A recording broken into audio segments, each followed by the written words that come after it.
The influence of our surroundings. We often believe that our habits and successes are solely the result of willpower. That if we are disciplined, persistent, and hardworking, everything will work out. However, there is another factor that has a greater impact than we tend to think. That factor is our surroundings. We mirror the people around us. We copy their words, intonations, and moods. We adopt their attitudes toward work, leisure, money, and health. Sometimes we do this without even realizing it. Consider a simple example. You are sitting at a table with friends. One person picks up their phone, and a minute later, almost everyone is scrolling through their feed.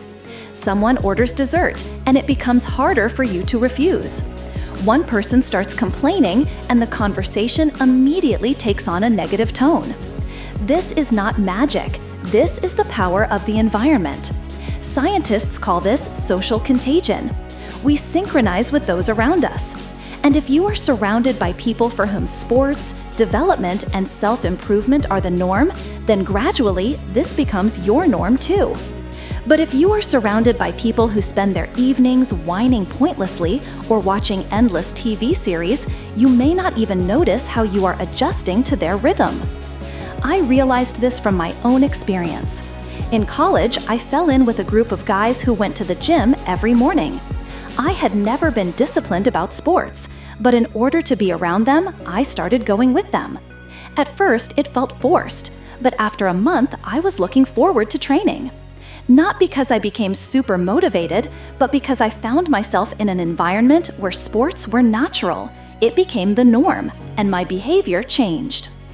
There is a well-known phrase, "You are the arithmetic mean of the 5 people you spend the most time with."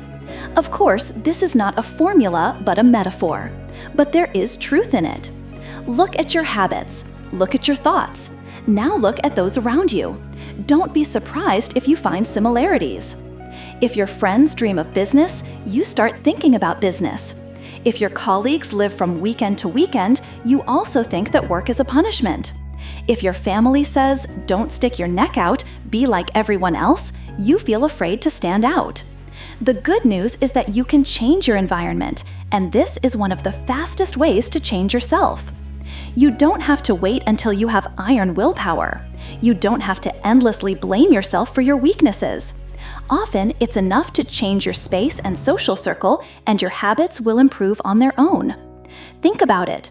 How do athletes prepare for competitions? They go to training camps. Why? Because the environment there is focused on a single goal.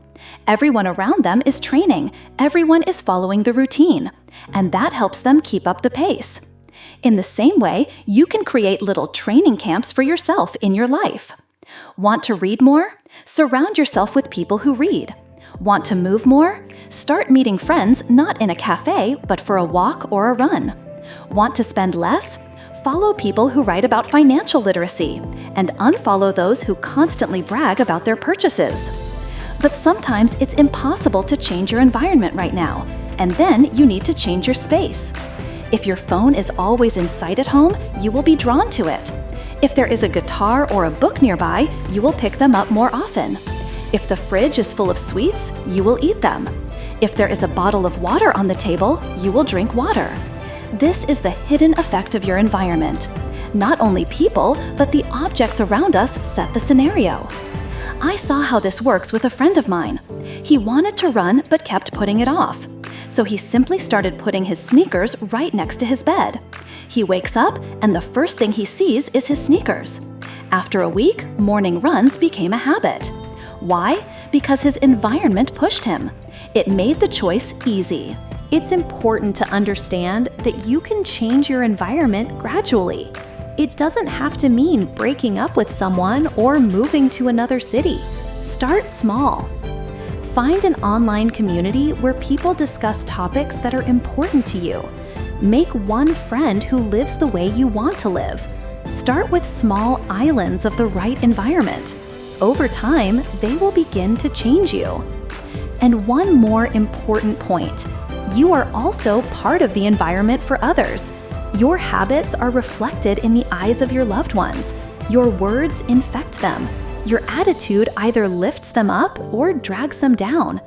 Ask yourself, what influence do I have on those around me? Do I help them grow, or do I clip their wings?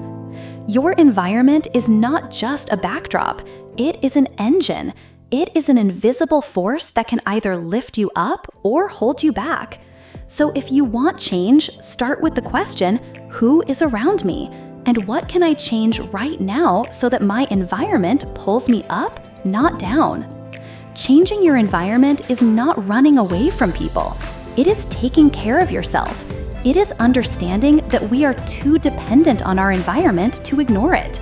Willpower is good, but it is much easier to put yourself in a situation where willpower is hardly needed. If you have people around you who support your efforts, you will move forward faster. If you are surrounded by a space that encourages you to make the right decisions, you will find it easier to do so. And one day, you will realize that you have become a different person, not because you forced yourself to fight every day, but because one day you made a wise choice. You changed your environment.